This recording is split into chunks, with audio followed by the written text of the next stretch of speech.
நாகூம் அதிகாரம் 1 வசனம் 15. இதோ, சமாதானத்தை கூறுகிற சுவிசேஷகனுடைய கால்கள் மலைகளின் மேல் வருகிறது. யூதாவே, உன் பண்டிகைகளை ஆசரி, உன் பொருத்தனைகளை செலுத்து. துஷ்டன் இனி உன் வழியாய் கடந்து வருவது இல்லை, அவன் முழுவதும் சங்கரிக்கப்பட்டான். இன்னைக்கு கர்த்தர் நம்மளோடு சொல்லுகிற ஒரு வார்த்தை, துஷ்டன் இனி உன் வழியாய் கடந்து வருவது இல்லை. நீங்கள் எந்தெந்த வேலைகளை ஸ்டாப் பண்ணி வைத்திருக்கிறீங்களோ, அவங்களால ஏதாவது பிரச்சனை வந்துடுமோ, இல்லை இவங்க ஏதாவது பண்ணிடுவாங்களோ, ஏதாவது சொல்லிடுவாங்களோ, ஏதாவது நடந்துருமோ அப்படின்னு பயத்தில் சிலவைகளை நீங்கள் ஸ்டாப் பண்ணி வைத்திருக்கிறீங்க. கர்த்தர் இன்னைக்கு சொல்கிறாங்க, உங்கள் பண்டிகைகளை நீங்கள் ஆசரிங்க, உங்கள் பொருத்தனைகளை நீங்கள் செலுத்துங்க. நீங்கள் செய்ய வேண்டிய காரியங்களை யாருக்கும் கெடுதலாக இல்லை, யாரையும் கஷ்டப்படுத்தி இல்லை, யாருக்கும் விரோதமாகவும் இல்லை. உங்களுக்கான காரியத்தை, உங்களுக்குரிய காரியத்தை நீங்கள் செய்ய வேண்டியதை நீங்கள் செய்யுங்க. நீங்கள் பயப்படுகிற விஷயம் உங்களுக்கு நடக்காது. துஷ்டன் இனி உன் வழியாய் கடந்து வருவது இல்லை. இவ்வளவு நாட்கள் துஷ்டன் வந்தான், ஆனால் இனி வருவது இல்லை. கர்த்தர் வாக்கு கொடுக்கிறார். ஏன் அப்படின்னா, அவன் முழுவதும் சங்கரிக்கப்பட்டான். அதுக்காக எனக்கு என் வாழ்க்கையில் கஷ்டமே இருக்காது, கண்ணீரே இருக்காது அப்படின்னு நான் சொல்ல வரல. உலகத்தில் உங்களுக்கு உபத்திரவம் உண்டு அப்படின்னா ஏசப்பா நமக்கு சொல்லிட்டு போயிருக்கிறாங்க. ஆனால் நான் உலகத்தை ஜெயித்தேன் அப்படின்னு அப்பா சொல்கிறாங்க. அதே மாதிரி உங்களுக்கு விரோதமாக எழும்புகிற பிரச்சனைகளை நீங்கள் ஜெயிப்பீங்க. அதுக்காக பயந்துட்டு அப்படியே உட்கார கர்த்தர் நம்மளை அழைக்கவில்லை. நம்முடைய காரியத்தை நம்ம செய்து கொண்டே இருக்கணும்னு தான் இன்னைக்கு கர்த்தர் நமக்கு சொல்கிறாங்க. நம்மளுடைய விஷயத்தை நாம் செய்யும்போது அப்பா அவருடைய காரியத்தை பார்த்து கொள்வார். இவ்வளவு நாட்கள் உங்களை ஒரு விஷயம் தொடர்ந்து வந்துட்டு இருந்துச்சு, அது இனிமே உங்களை தொடராது. நீங்கள் செய்கிற காரியத்தை செய்யும்போது நீங்கள் நெக்ஸ்ட் லெவல் போவீங்க. அப்போதைக்கு உள்ள அந்த காரியத்தில் நீங்கள் வேறு விதமான ஒரு சேலஞ்சஸை ஃபேஸ் பண்ண வேண்டியது இருக்கும். அப்பா உங்களுக்கு ஹெல்ப் பண்ணுவாங்க. இன்றைக்கி ஏசப்பா நம்மளோடு பேசுகிறது, டோன்ட் ஸ்டாப் பண்ணாத. உன்னுடைய காரியத்தை, உங்களுடைய ஊழியத்தை சிலர் உங்களுக்கு விரோதமாக பேசுகிறது நிமித்தம் ஜெபிக்கிறத ஸ்டாப் பண்ணிடாதீங்க. ஆவிக்குரிய ஒரு சோர்வு எல்லாருக்குள்ளேயுமே வரும். எலியாவுக்குள்ளேயே வந்தது.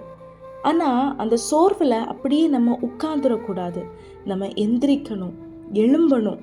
நம்மளுடைய வாழ்க்கையில் இருக்கக்கூடிய எல்லா சோர்வையும், எல்லா தூசியையும் உதறிட்டு நம்ம எழும்பணும்னு கர்த்தர் விரும்புகிறார். ஜெபிக்கிறது ஸ்டாப் ஆயிடுச்சுல, வேதத்தை எடுத்து எத்தனையோ நாட்கள் ஆயிடுச்சுல. ஓகே, ஏசப்பா கிட்ட மன்னிப்பு கேட்டு, ஏசப்பா என்னுடைய ஜெப குறைவுகள், என்னுடைய வேத வாசிப்பு குறைவுகள் எல்லாம் மன்னிச்சிருங்க. இவ்வளோ நாட்கள் நான் சோர்ந்து கவலைப்பட்டு எதையோ யோசிச்சுட்டு எப்படியோ இருந்துட்டேன், என்னை மன்னிச்சிருங்க. இந்த சோர்வு என்னை விட்டு மாறட்டும், எனக்கு ஒரு உற்சாகத்தை தாங்க, என்னுடைய காரியத்தை நான் செய்ய எனக்கு நீங்கள் ஹெல்ப் பண்ணுங்கப்பான்னு கேட்க போகிறோம்.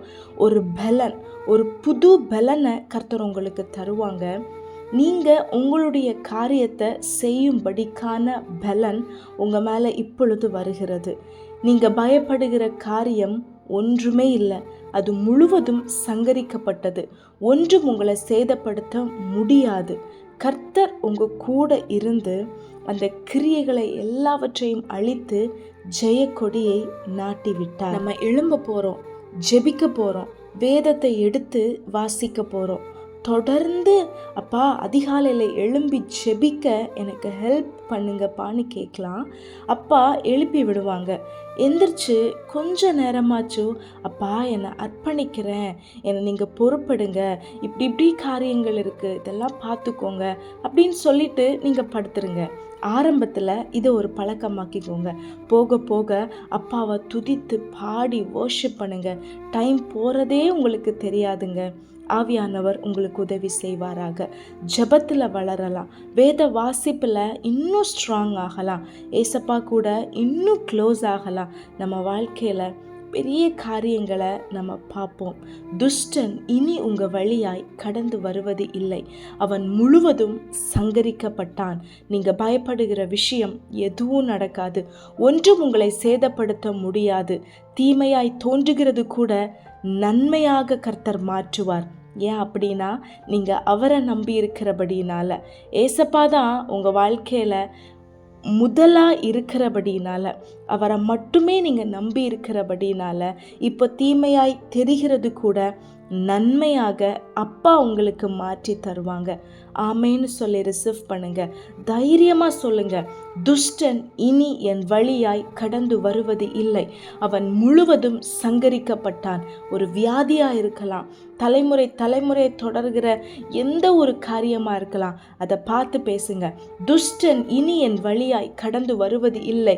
இந்த வியாதி, இந்த சுபாவம், இந்த காரியம் இனி என்ன தொடர முடியாது.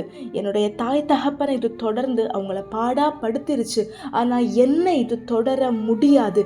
ஏன்னா என் அப்பா சிலுவையில் என்னுடைய எல்லா சாபத்தையும் சுமந்து தீர்த்து விட்டார், நான் சுமக்க வேண்டிய தேவை இல்லைன்னு சொல்லுங்க. ஆமாம், துஷ்டன் இனி உங்க வழியாய் கடந்து வருவது இல்லை, அவன் முழுவதும் சங்கரிக்கப்பட்டான். இந்த வார்த்தையை இன்னைக்கு ஃபுல்லாக சொல்லிட்டே இருங்க. எதெல்லாம் உங்களுக்கு பெருசாக தெரியுதோ அதை பார்த்து பேசுங்க. இயேசுவின் நாமத்தினால உங்களுக்கு முன்பாக அது அப்படியே அழிந்து போவதை நீங்கள் பார்ப்பீங்க. இன்னும் ஜெபிக்கலாம், இன்னும் வேதம் வாசிக்கலாம், அப்பாவோடு கூட இன்னும் க்ளோஸ் ஆகலாம். நீங்கள் ஆசீர்வாதமாக இருப்பீங்க. பலருக்கு ஆசீர்வாதமாக கர்த்தர் உங்களை மாற்றுவார். Amen. Have a wonderful day. God bless you.